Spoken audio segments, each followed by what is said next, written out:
from Ye Olde Strippery, and if you've been on Waterloo Road in Cedar Falls, you've probably seen it. He's been there for what, 30, 40 years? Getting close to 40. And he stripped about anything, as you can see from the pictures. And you can see more stuff at his business there. The most beautiful thing was veneer, inlaid, different colored pieces of veneer all over this chest of drawers. And that really came out looking nice. But we all have old furniture that needs to be cleaned up, and he does a fantastic piece of work. So here's Randy.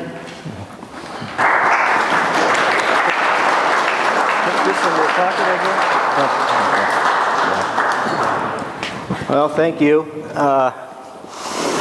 As I said, I'm from Ye Olde Strippery.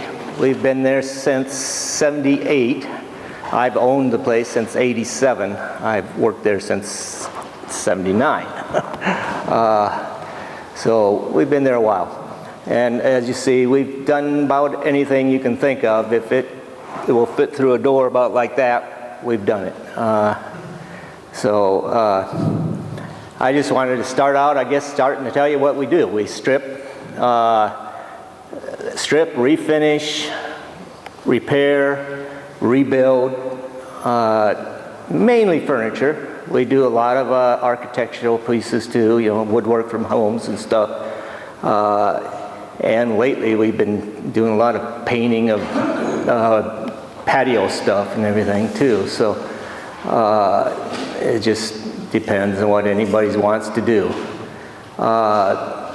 Mainly we use quick clean products, and I brought some catalogs from them. So if you want to pick one up, there's probably not enough to go around to everybody, but that has almost all the stuff that we use in them. There's a few other strippers that we use once in a while too, but I'll start out, I guess, just saying how we strip. We strip a piece the best way for the piece. 99% of the time it's with a chemical of some sort. There's basically two types of ways you can use a chemical, two basic chemicals that you can use. What's called a water wash and what's called a non-water wash stripper. So the water wash is just basically a stripper that you wash off with water after you're done. It washes the paint and everything. It works the best because it has a detergent that's in with the stripper itself, that as you wash it with water, the detergent reaches down into the wood a little bit and pulls all the stain out and anything that's in the wood. Cleans it up so that you basically got brand new looking wood. Brand new old looking wood. The non-water wash all it really does is melt or wrinkle the finish that's on there, and you wipe it off with a paper towel or a rag or what have you, and it of course will leave a thin film of the varnish or what have you on the piece, and so it doesn't really get it all off, and it's not the best way, but there are some cases where you have to use it. If you're in a home and you're working on woodwork in your home, it might be the only thing you can use. You can't really make a mess. And it works on varnish. On paint, you're going to leave a thin film of paint on there, so of course if you're trying to get it all off, it's not going to work good. That's just basically your two types of stripper. I mean, they come with different chemicals to use that are in them. They come with either an alkaline or in an acid.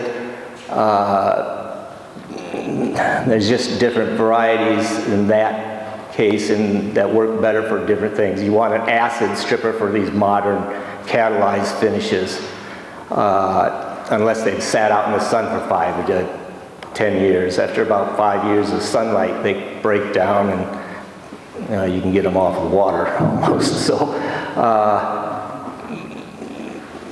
that's about it for the strippers. Like I say, there's just different varieties and different ways. If you're really interested in anything, in the restoration end of anything, Quick Clean, and it's in the catalog there, offers a 2-day school where they touch on everything, at least touch on it, He goes a little bit more in depth in the stripping and the finishing end. But even in two days, it's real hard to really get too much into everything. I mean, you just kind of have to touch. But I've never gone to the school at Quick Clean, but I've learned everything just hit and miss, I guess. So a lot of magazine reading and things like that. But and of course, like I say, when we strip, we use a chemical. And to me, well, in fact, as far as I'm concerned, that's really the only way to strip things. Somebody asked if we sand or scrape off finish. The only time I would try to sand finish off a piece is if maybe it's an inlay desktop with inlay leather top desk that has maybe an inch border around the leather and the leather's in perfect condition. Even then, I would try to use the stripper very sparingly around the edge, and then so I had very minimal amount of sanding. I don't know how many times I've had people come in, they say, oh, I got a sander here, I can sand this finish off, and they'll start sanding on like a rocker. They'll start on the rockers, they're nice and flat, they'll sand them down and they'll sand right through the finish, right through the old wood, sand out the patina, sand right down into new wood, and then they get up into the rungs and they go, this sander doesn't work too good on these, and they try to hand sanding and say, oh, that doesn't work, and they bring it to me and spend just as much money as if they hadn't done a thing to it. And if they want it refinished by me, it's going to cost even more to take care of the part where they goofed up by sanding through, and you got two kinds of wood basically then. So I highly don't recommend trying to sand finish off an old piece. It's just not worth the time.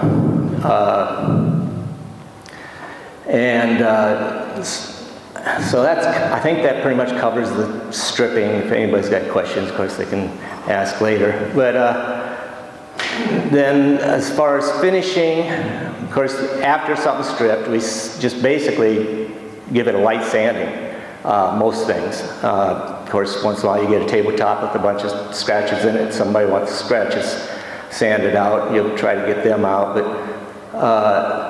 the stripping, our strippers and stuff, doesn't make it so you have to sand extra on the wood. It doesn't lift the wood. Most of the strippers we use won't do a thing to glue, so your joints aren't affected by it in chairs or anything like that. If your veneer is glued down good, and it's not glued down onto MDF or particle board, it won't lift. That's another place where you might have to use, with veneer, that you use a non-water wash stripper, because it's actually, strippers don't affect anything, but it's the water when you wash it off, of course. And of course, in washing off strippers, if you've got, like, say, something that's had a lot of sunlight on it with a door, especially like a pine door or something like that, sunlight breaks down the wood fibers, of course, and then when you wash off with water, the wood fibers stand up. That's what makes your fuzziness. And of course, then that's more sanding too. But generally, on most furniture, you don't come across that, especially if it's oak or something like that. So there's not a lot of sanding we have to do. It's just basically going over the whole thing with a medium grit paper. So after it's sanded, we stain it. I personally like just to go with a clear finish on a piece. I like the natural colors of wood. I try to tell people, oh, you know, God selected that color right there for that walnut. Why should I change that? But a lot of the women nowadays, sorry women, but a lot of the people nowadays have to have everything match in their house. So, and you know, you get that. So we can match things. Of course, you're not it's just, you know, matching walnut to oak just sometimes just doesn't work that great. So we can get pretty close though. There's different ways of stain matching. I mean, just simple fact of mixing a bunch of different color stains together, and then you come up with a color. It's just a lot of it is hit and miss, and I can spend 5 minutes trying to match a piece. I can spend all day. It's just sometimes you get lucky, and the first thing you mix up is the right color. Most of the time it's not. But we do that. We also have different ways. We have shading lacquers and toners, what they're called. A lot of new furniture is made with shading lacquers and toners and stuff, which are basically, I don't know if anybody doesn't know what they are. They're just like a thin paint, kind of a paint that you can kind of see through. It's just a little bit of color in with a lacquer, and it tends to shade everything into the same color. Covers the wood. I don't like using them, but we do. We use them. We use different types of stain. The main stain I use is an oil stain. I do have some stain charts there. We carry quick clean stains. They're pretty much the best I've found. I've used a lot of different stains over the years, and some stain companies have changed the color on me, and just a lot of problems with them. That stain is an oil stain, part dye. The big difference between an oil stain and a dye is an oil stain is just ground pigment, ground up dirt, put into a bottom of oil, and that's what an oil stain is. And you have lacquer stains, which are the same thing, just lacquer vehicle. And a dye is a little bit different, and it penetrates more. It'll make more even color. It's harder to get out if you have to restrip it. Just a few things like that, but there are two different things. There's a few other things that you get into. We use a lot of, besides quick clean stuff, we use Mohawk finishes, and they have a lot of different products that go with the staining and stuff, and the touch-up. After something's stained, of course, we finish it, and we finish it, of course, whatever way the person wants. Generally, we spray a lacquer. On chairs, table legs, it's just a professional type lacquer that we spray. On tabletops and some other things that get wear like that, we have what's called a fast dry polyurethane. Basically, it's a conversion lacquer. It goes on like a lacquer. The second coat melts into the previous coat, and so on, so it all becomes one coat. It has a lot of elasticity, so it will move with the wood. Plus, it gets very durable, kind of like a polyurethane. We don't very seldom put actual polyurethane on a piece. It would cost more for us to do that, and I don't like polyurethane. It doesn't really look as good. It's real polyurethane, and what people want is the hardness that they think they've always, they've read about, and polyurethane just doesn't, it gets too hard, it gets brittle, and tap it with a hammer and it can break even. So I don't even bother with it. But them are the two basic finishes. We put on oil finishes on things like tung oil.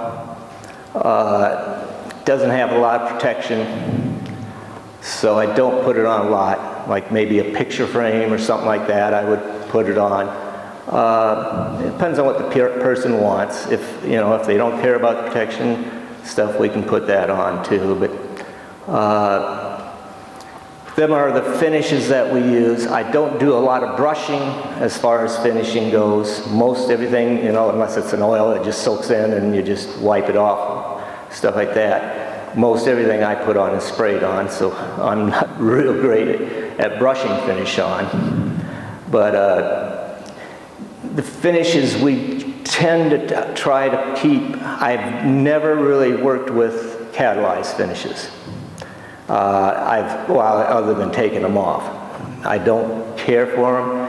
Mostly in your antiques and stuff like that. The one selling point that we have in the finishes is we put the same type of finish that was originally on the piece, or at least that would have been put on finishes on pieces 100 years ago or so. So it does keep that piece somewhat in the same era and everything.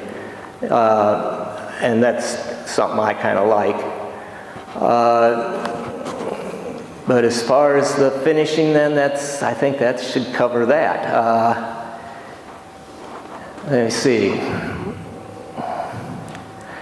That's like, repairs. We do a lot of repairing. A lot of chairs come in with loose joints that we'll re-glue. A lot of just anything. We will repair, we rebuild pieces. We don't do a lot of much of that. I do some. Like I just had a table, an oak table, somebody had cut down the pedestal, cut it down and made it into a coffee table. They wanted it back into a table, so we rebuilt the post of built a new post for the pedestal, and then put the legs from the pedestal on the new post, and made it back into like it was 100 years ago. Things like that we do. I don't build furniture though per se at all. We do a lot of veneering, just replacing veneer. I just did a drop front, a secretary drop front. Somebody put some veneer on it a couple of years ago, and veneer was coming back off, so they brought it in and I took that veneer off and put on some new for them. So tables, what have you, we put veneer on. So we do quite a bit of that. As far as the glues, of course, we use for, we stick to the old Elmer's alphabetic resin glue, mainly. We have, and it's in the catalog there, they call it wood weld. It's basically a polyurethane type glue that it's a two-part glue that you mix the two parts, of course, but it's a very slow drying. It doesn't dry, but it's slow setting up glue, so it tends to soak into the wood a little bit and gets super hard. It's a good one if you don't have a good joint that fits tight or something like that, or even if you have it, tables, the boards in the table have warped or come apart a little bit, and you got like 1/8 of an inch in between them, instead of taking them all apart and running them through a joiner again and then resizing the table and everything like that. You can put that into that 1/8 inch and it'll just hold them together like they ain't gonna come apart again. So that's pretty much on the repair. We do some upholstery work. If it's a 100-year-old chair, the chair seat will reupholster, or we do a lot of chair seats, period. Just, just simple dining room chair seats will reupholster. We've done a lot of settees, 100-year-old settees and things like that. I'm not going to do a new recliner or a new couch or something like that. I will not upholster something like that. But if it's an old antique, and we're completely restoring it, we'll upholster it too. I like doing that, just to do the whole job. So I think that pretty much covers everything we do. So, any question? Yeah, question? How do you handle like water damage to the wood plant? Well, yeah, it depends on what the damage. Yeah, he asked how we handle water damage. It, of course, depends on the damage. Water damage is simple as like water rings and black rings in the wood or black spots from water. You can get them out. Of course, you strip it, and they come out with oxalic acid. And depending on how deep they are and things like that. And sometimes if they're a little bit deep, you just got to put it on several times and scrub it down in. But if it gets, that's pretty much simple water damage. Water damage as far as warps. We do a lot of tables that have gotten warped, or a lot of anything that's gotten warped. Of course, we'll try to rewarp, take the table apart and rewarp the boards back the other way. Basically, get the other side wet and try to rework them that way. I'm trying to think of what else would be water damage. Water damage on veneer.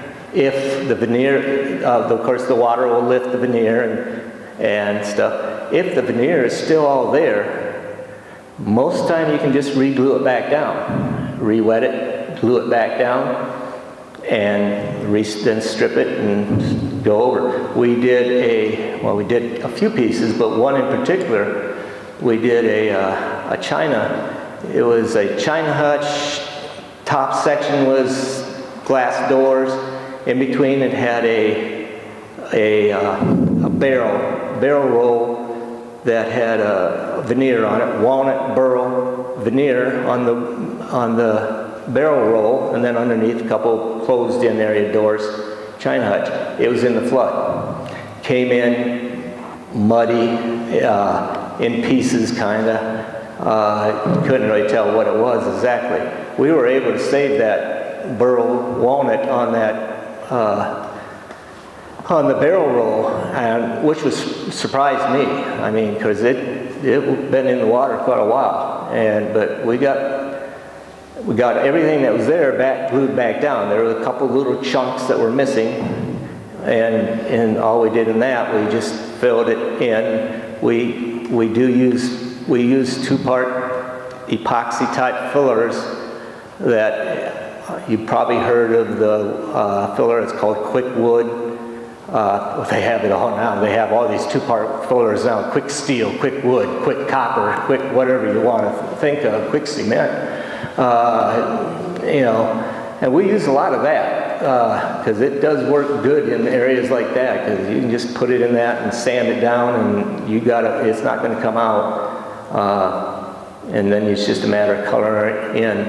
We'll do a lot of touch-up like that. We'll do filling areas like that in the process of sanding. We'll fill areas and make pieces. We'll use like quick wood stuff to make a chunk of carving that's missing or something like that. You can kind of mold it as it's still soft. You can mold it and then get it real close and then sand it down, and it's boom. And then as you in between coats of finish, we'll do our touch-up.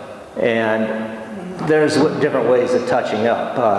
Basically, just get the color. If you stained it, one of the old ways that we used to use would take an oil stain and use the ground pigment in the bottom of the can. Well, now we get these powders, and we've probably got probably close to 100 different colors and shades of these powders that we can use, and you just mix just a little bit of it into some kind of vehicle. We use denatured alcohol because it pretty much disappears, but you can use anything, and actually you can buy stuff to mix it into, and you can mix your own color, or just go with whatever. Anyway, we mix them up, get to perfect whatever the color is that we need to touch onto that color, touch it up, put another coat of finish over it, and most of the time you can't even tell. So let's see where I was at. Question? Pardon? Finished with that last question? Yeah, yeah. You mentioned that professional tabletop lacquer, Yeah, what we use on tabletops? tabletop finish. Where can I buy some of that? Board and get 5 gallons? Yeah, it comes, well, I could get you a quart. I think it comes in, it might only come in gallons, you know, but I could get you a quart to check out for sure. I'm trying to think. I've never sold a quart, let's put it that way. So, but I know it comes in gallons, and of course 5 gallons and stuff. It's very easy. The one thing about using, you're talking about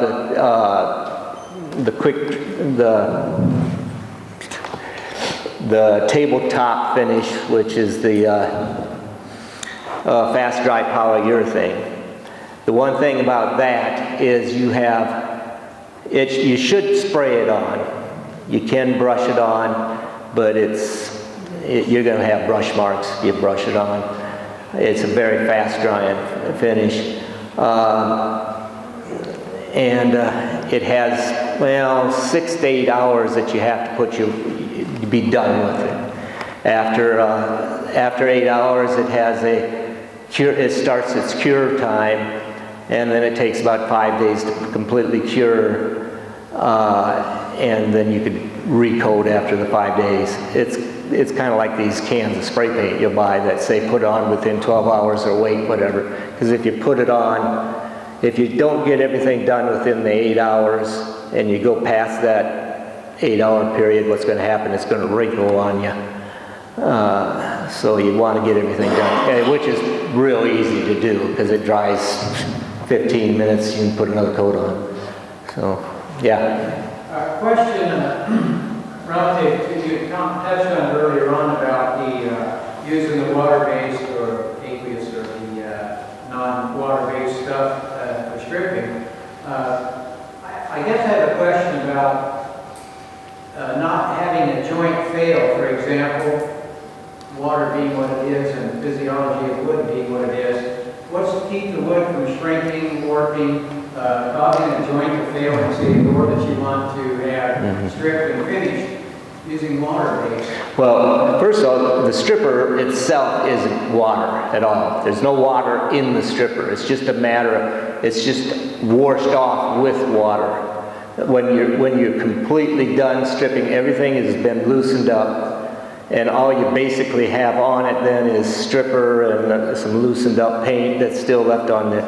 Then you wash everything off, and you're not getting it that wet. It's gonna. We use a high pressure sprayer, and it's just quick like this. We just up from the top, bottom, work way up, and then back down, and that's it. And then it's put out to dry. It's wet with water. You know, maybe 5 minutes, and then it's drying, so it's not very long that the water is on it. Safety-wise, how do you address, these old paint jobs that are full of lead and, for safety point of view, addressing Yeah. Well, if you're using a chemical, the chemical encapsulates the lead paint. So it's going to melt, it's going to stay there, it's not getting into the air. Of course, if you try to sand lead paint off, you're in trouble.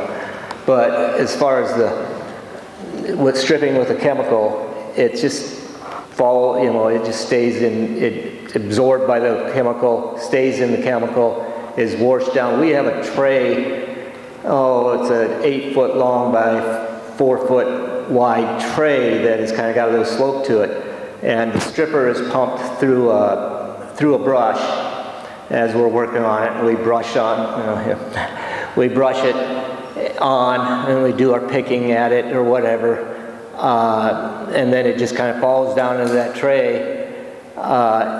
Strippers are heavier than air, and plus we have an exhaust system, of course, but our exhaust system pulls off from the floor and from the bottom of the tray, so it's exhausted. It doesn't come up to us much. I mean, of course, if you're splashing and you're working on something up here, it's there. But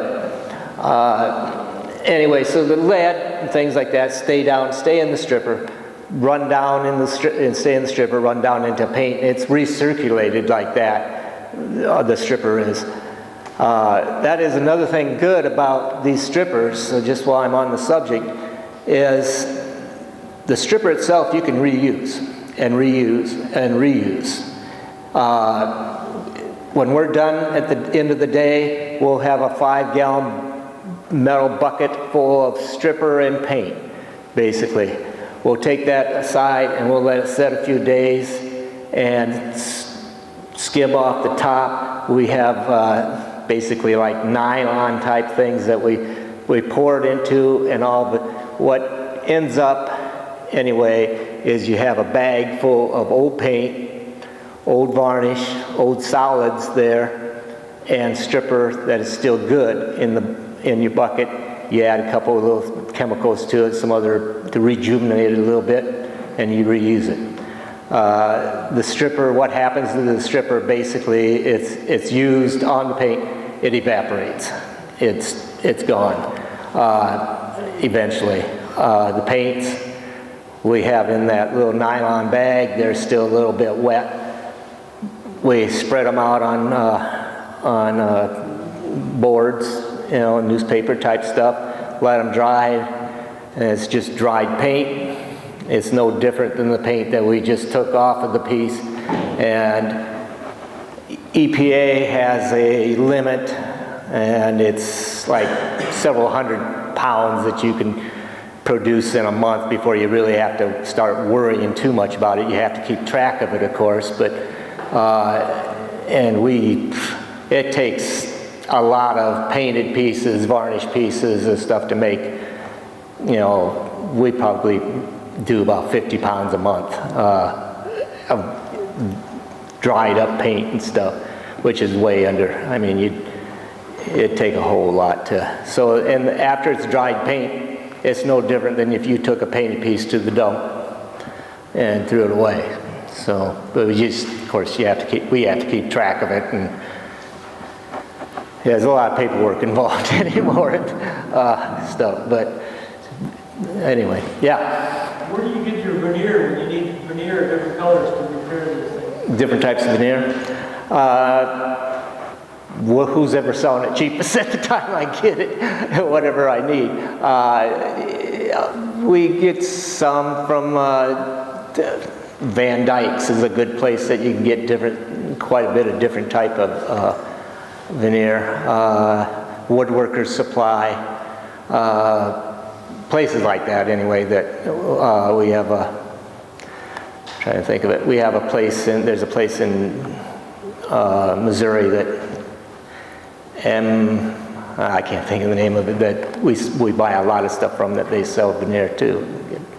But it's just, depends on what we need and stuff. Like I say, Van Dyke's has a good assortment of different veneers that, if you really, there's a lot of that paper-backed veneer that we use a lot of that now too. But just depends on what you need. I try to save veneers. If I'm scraping veneer off a piece, I'll hang on to it. And I've got a huge drawer full of used veneer. We'll just use to patch in little places and stuff. In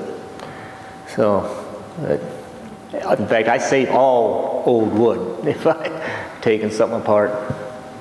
Yeah. When you're gluing this veneer down, the new veneer, what kind of glue are you using? Generally, I'll use contact cement.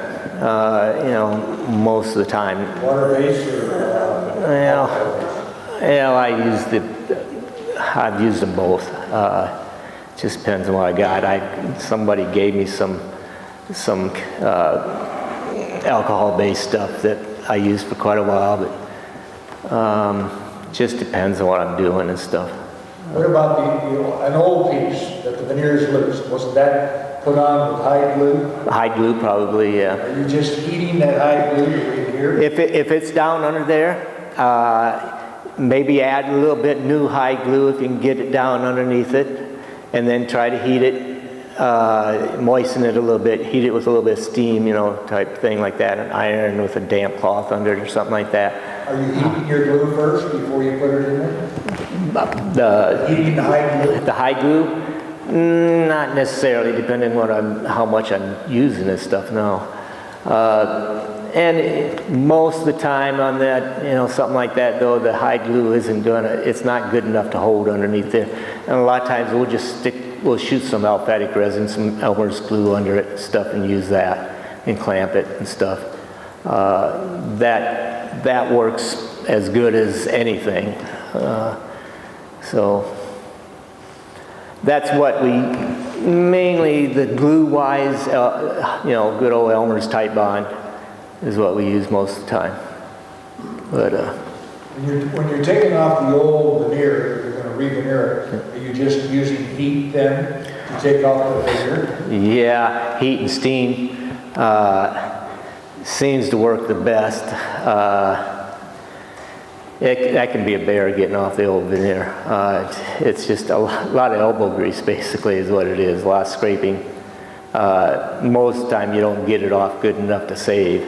I mean, you can have a tabletop where half of it's just coming off, and that other half, you'll spend a day, you know, scraping it off and stuff. It's down there good. So, yeah. You mentioned lawn furniture. I made a chair out of Lewis wood. It was beautiful, but the finish didn't last. About a year, and it was gone. What kind of finish? Sunlight's terrible on finish. Sunlight is terrible on finish. Depends on what kind of expense you want to go to. We have a process now where you can pretty much finish something and throw it in the lake for a year and pull it out, and it's still going to be good. But boy, is it expensive. Basically, you want a lot of sunblock. You know, and there's different processes putting that sunblock on. There is a chemical you can just spray on. It's just called sunblock. You put it on the raw wood, let it dry. That's a first step. I'll just take you through the step that we have, where the extreme finishing, they call it, extreme outdoor finishing. The first step we would do is, and I've done this on boat ramps, boat steps for skiers and stuff, things like that on mahogany. First step, of course, strip it and everything like that. But then you put this sunblock on, and it's just something you just spray it on and then let it dry. The next step is this wood weld thing. The epoxy, wood weld epoxy. It's a two-part system. There's two hardeners. There's a exterior hardener. And in the exterior hardener, the basic difference is it has ultraviolet inhibitors in that. You mix this epoxy up and you thin it down to where it is, there's stuff you can put in to thin it down. And it's super thin, water thin. And you just scrape that on, you put it on, and then you just get a burnishing tool and you scrape all of it off, and then you just barely let that, there's hardly any of it on there, but it fills the pores, and it'll, of course, have a thin film over the whole piece, and you let that set up overnight. You sand that down with a 220 grit, something like that. And then you start putting on an exterior finish with and no sealer underneath the finish. We put on the fast dry polyurethane exterior. Basically, it just has ultraviolet inhibitors in the finish then, and put on several coats of that. That is what they call the extreme finishing. Like I say, it's pretty expensive to do it that way. It takes quite a bit of time. But that finish is going to last and last on that. The main thing on any types of finishes, I mean, even your boat finishes and stuff. I'm trying to think of the name of the anyway, the marine varnishes and stuff. The main thing on them is what they have in them is ultraviolet inhibitors. That's about the only difference between an exterior finish and an inside finish. Just something to block that sunlight, because it's the sunlight that gets underneath the finish, goes underneath and then breaks that bond. And if you don't do the extreme thing, you got to pretty much figure on putting new finish on and freshening it up every year, maybe 2 years, and just to freshen it up. If anybody's ever used a marine varnish, you know that you just got to revarnish every so often. You call it spar varnish? Spar, yeah. I couldn't think of spar. Okay, yeah. Looks like a car you do mirror filler. Yeah, Do you do that, or is that set in? we do it ourselves. I haven't done it for a year or a little bit more. Silver prices have gone through the roof, if you know anything, and it's real silver that we spray on the back of the mirror, and it's gotten so expensive it's not really worth doing. And actually they've brought down the cost of beveling a new mirror quite a bit. So, but if you got an old antique one, you don't have any choice. We do them. I mean, like I say, we haven't done them because I've had to price it so high that nobody's wanted to do it. But You say that's just a spray on? it's a spray-on type system. Basically, I'll just take you through it step by step. You got a mirror. All a mirror is a piece of glass with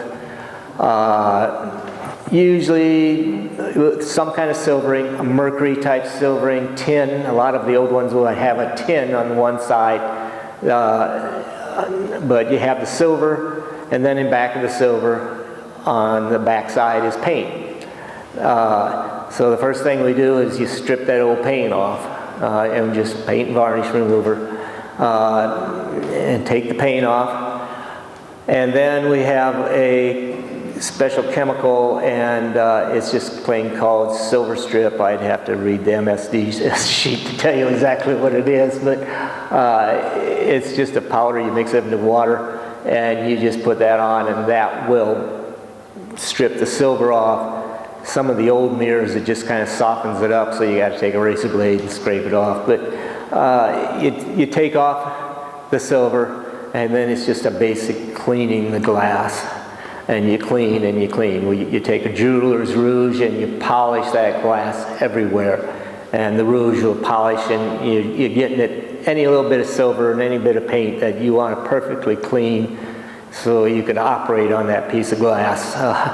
So it has to be perfectly clean. Anyway, we spend a lot of time rouging it, polishing it, and then cleaning the rouge and the polish off. You just clean brushes with glass cleaner, a special type of glass cleaner, and just clean. And then after everything's clean, then you just rinse the glass with distilled water, so you don't have any dirty water on there either. And after you've rinsed that piece of glass real good with distilled water, then we put what's called a sensitizer. We spray it's called a sensitizer on the part that we're silvering, the back of the mirror. Spray that on. It etches the glass. It's basically an acid that kind of etches the glass just a little bit, gives something for the silver to grab onto. And then we spray a 3-part silver. It's 3 chemicals that you mix right before you put them on. You can either mix them in a bowl and pour it on. You got 20 seconds to get it on the mirror. We have a system, we have a 2-headed spray gun. There's 2 of the chemicals you can mix, but a 2-headed spray gun that mixes them as they're sprayed on. You spray them on, and you have the silver on there. You let it dry. you put a coat of copper sulfate over top of the silver, and then you paint the back, and then clean the front, and you're done. It's a bit of a process, but Let's have one more question. Anybody here online that will... yeah, I had a few questions here that you guys wrote down. I'll just go through them real quick. Oh, here they are. And like I said, the first one, what do we use to strip? Varnish, paint, lacquer, whether we scrape or sand. And it's varnish, paint, lacquer, varnish, it's all pretty much the same stuff that we use. The main differences is the different chemicals for catalyzed finishes.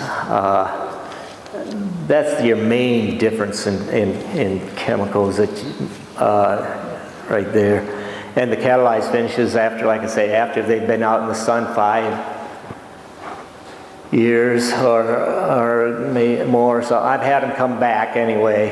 If I get them right, I'll get covered doors right away from Omega or something like that. They can be real hard to take off. But I'll get them back in here after they've been on the wall for 5 years or more, and it comes off real easy. So that just lets you know there what that is like.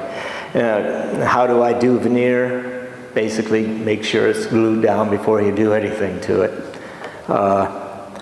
What do you finish the wood with, and the reasons? I think I covered that. What big jobs have I done? As far as big, I don't know what was meant by big. If it's big as far as cost-wise and things, I did the Intercog building, the old bank building where Intercog is in now, and we did every desk that was from the old bank that they were using, probably 25, 30 old bank desks, and then the same amount of the cadenzas and some conference tables and things like that. It was a good probably a 2-year job, 1.5 years, close to 2 years that we worked on all that stuff as they were working on the building. We'd do a couple desks, take them back, pick up a couple more, and then we also worked on all the customer stuff at the same time. So that was pretty big as far as that. As far as bigness in a piece, most things, you know, we can break down into smaller pieces. You take them apart. That's another thing in stripping. Take stuff apart. If it unscrews, unscrew it. If it comes off, take it off. I've had people bring in something they've tried to strip, and they've got, like, we just had a person bring in a secretary, side by side. Had curved glass door on one side, a mirror up there, and they'd stripped about half of it. It was just all hardened paint or hardened varnish from where they'd stripped it. With the curved glass on, the mirror in, they'd ruined the mirror because they'd gotten, of course, the stripper had come down onto the paint in the back. I don't know how they kept from breaking the curved glass. They didn't break it. It had a flat glass door. That one had broke. As varnish melts and then goes around something, it'll act like a piece of like glue. And if it gets around that glue or around that frame with that curved glass in it, well, that wood is going to move and that glass isn't, and then you $225 piece of glass busted. But they didn't. So anyway, take it apart. Anyway, that's most stuff. We've done 10 foot by 10 foot tall bookshelves, things like that we can't break down. So we've done a lot of different things. Big. Okay. What's the most interesting piece you've done? Desk, cabinets, etc. I like doing old pieces that they've got some kind of history with. Best thing I've ever done, I think. It's just fresh off the top of my Hope Martin's roll top desk. Neatest piece I ever did. Did it for Buzz Anderson, and they brought it in. Hope Martin died in, I think, 47, 48. They put it in storage. They didn't look at it until they pulled it out and brought it to me. there was an area, a big drawer size area that was locked. I had to open it. I opened it up and it was just jam-packed full of old pictures from the 1870s, postcards of Waterloo from the 1875, 1880s, and pictures of course, Hope and his family and everything, and postcards, business receipts, business records from mainly 1910 to 1920, and then 1930 to 1940. Just on, you know, little pieces of paper like this, how much he paid people and stuff. Oh, it was the neatest thing. I sat down that night and I just took several hours to go through everything, and I was just, oh man. So that was about the neatest thing I've ever done. And it was neat. But, Buzz has got it in his new building over there. So if you ever get into that building, you'll see that row top. It's a really nice old row top alone, but that was really. Can you bleach old wood to lighten up the color? Yeah, there's a 2-part type bleach you can use that will pretty much lighten walnut. It'll make it look pinkish, light pink, and whatever. I don't like using any kind of bleach, especially on old wood. There's better ways to try to get things to match. Bleach breaks the wood fiber down. It's just not good for wood. But in some cases you might have to, but if you can stay away from it, don't. Do the chemicals bother your hands and lungs and stuff? Yeah, if you put your hands in any kind of chemical like that, they're going to burn. And it's a chemical. Lungs, well, I'm still kicking, so I don't. I've had a whole lot of friends back from the 60s that have died, and I'm still here, so. And do I have the stripping stuff for sale? Yeah, I have some. At most of the quick clean products, I carry some things I keep on hand. The stuff that I generally use, I keep on hand. I tend to order once a month or so if somebody needs something, I'll order it for them. I don't keep everything on hand. I couldn't afford it. But pretty much can get anything for anybody that's in the catalog. Same location since '78. How many employees? We've had probably up to 6 guys working for me right now. I have 4, a couple more full-time, 2 part-time.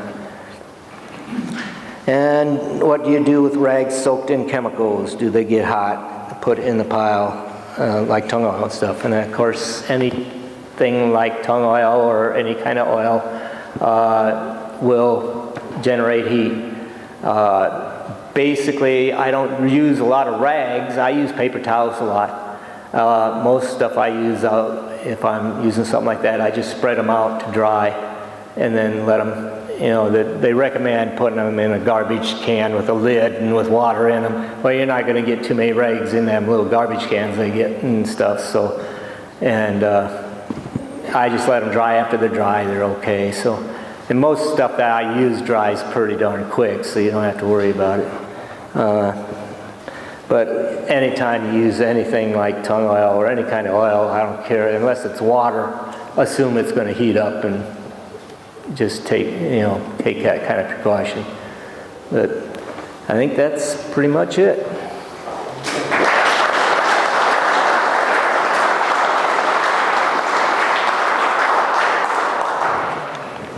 If anybody wants to know more about